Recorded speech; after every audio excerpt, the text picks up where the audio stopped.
Wisdom Islamic organisation നടത്തിയ ഒരു പരിപാടിയിൽ 10 മണിക്ക് ശേഷം മൈക്ക് ഉപയോഗിച്ചതുമായി ബന്ധപ്പെട്ട് ഇടപെട്ട ഒരു പോലീസുകാരനെതിരെ വ്യാപകമായ സൈബർ ആക്രമണമാണ് നടക്കുന്നത്. അങ്ങേരെ സംഖ്യയാക്കി മുദ്രയടിച്ച് പൊളിറ്റിക്കൽ ഇസ്ലാമിസ്റ്റുകൾ പൂണ്ട് വിളയാടുകയാണ്.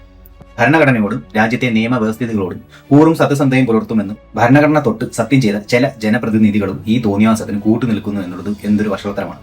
അതെന്താ, വിസ്ഡംകാർക്ക് മാത്രമായി ഇന്നാട്ടിൽ എന്തെങ്കിലും നിയമങ്ങളുണ്ടോ? ഭാരതീയ ന്യായ സംഹിതയിലോ ഇന്ത്യൻ ഭരണഘടനയിലോ പഴയ ആർട്ടിക്കിൾ 370 പോലെ വിസ്ഡംകാർക്ക് മാത്രം പ്രത്യേക ഇളവുകളോ പ്രിവിലേജുകളോ ഉണ്ടോ? ലഹരിക്കെതിരെയുള്ള പരിപാടിക്ക് കുറച്ചു കൂടുതൽ സമയം അനുവദിച്ചാൽ എന്താ എന്നൊക്കെയാണ് വിസ്ഡംകാരുടെ ന്യായം. ഒരു പരിപാടിയുടെ കണ്ടന്റ് പരിഗണിച്ചിട്ടാണോ സാഹിബെ നിയമം നടപ്പിലാക്കേണ്ടത്? ഇനി എന്താണ് ഈ വിസ്ഡം ടീം? സാക്ഷാൽ മുജാഹിദ് ബാലുശ്ശേരിയുടെ സംഘം.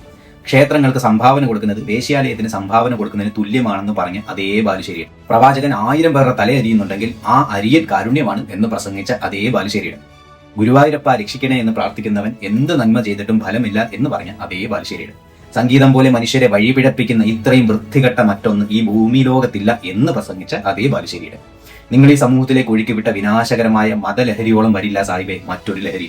ലഹരികളുടെ കൂട്ടത്തിലെ രാജബംബാലയാണ് മതലഹരി. അതും കക്ഷത്തിൽ വെച്ചിട്ടാണ് ഇവർ ലഹരിക്കെതിരെ തള്ളിമറിക്കുന്നത്. മതം വെള്ളം കൂട്ടാണ്ട് അടിച്ചതിന്റെയും കൂട്ടിയിട്ട് കത്തിച്ച് പുകച്ചതിന്റെയും ദുരന്തമാണ് ലോകത്താകമാനം ഇന്ന് നാം കാണുന്നത്. സിന്തറ്റിക് ലഹരിക്കെതിരെ പറയാനൊക്കെ ഇന്നാട്ടിൽ സർക്കാർ സെക്കുലർ സംവിധാനങ്ങൾ ധാരാളമുണ്ട്. നിങ്ങൾ ആദ്യം ചെയ്യേണ്ടത് മതം നേർപ്പിച്ചടിക്കാൻ സ്വന്തം അനുയായികളെ പഠിപ്പിക്കുക എന്നതാണ്. മതലഹരി മൂത്ത് കൊണന്തിരിങ്ങി നടക്കുന്നവൻ സൃഷ്ടിക്കുന്ന സർവ്വലോക ദുരന്തത്തിന്റെ 100-1 വരില്ല മറ്റു ലഹരികൾ. അതുകൊണ്ട് സ്വന്തം ഗോഡൌണുകളിലെ മാരകമായ മതലഹരി നിയന്ത്രിക്കാനുള്ള പ്രചരണങ്ങളുമായി മുന്നോട്ട് പോവുക. അതും 10 മണിക്ക് ശേഷം പാടില്ല കേട്ടോ. പ്രതികരിച്ച പോലീസുകാരന്റെ കാര്യം ഇനി കഷ്ടത്തിലായിരിക്കും. കാരണം മതത്തെ തൊട്ടാൽ ഹാലിളകുന്ന ഒരു മുഖ്യമന്ത്രി ഉള്ള ഒരു നാട്, ഭരണകൂടം ഉള്ള ഒരു നാട്ടിലാണ് നമ്മൾ ജീവിക്കുന്നത്. ഒന്നെങ്കിൽ പുള്ളി സ്ഥലം മാറ്റപ്പെടും, അല്ലെങ്കിൽ ശിക്ഷ നൽകപ്പെടും. എന്ന് വേണ്ട എന്ത് സംഭവിക്കുമെന്ന് ഇനി കണ്ടറിയാം.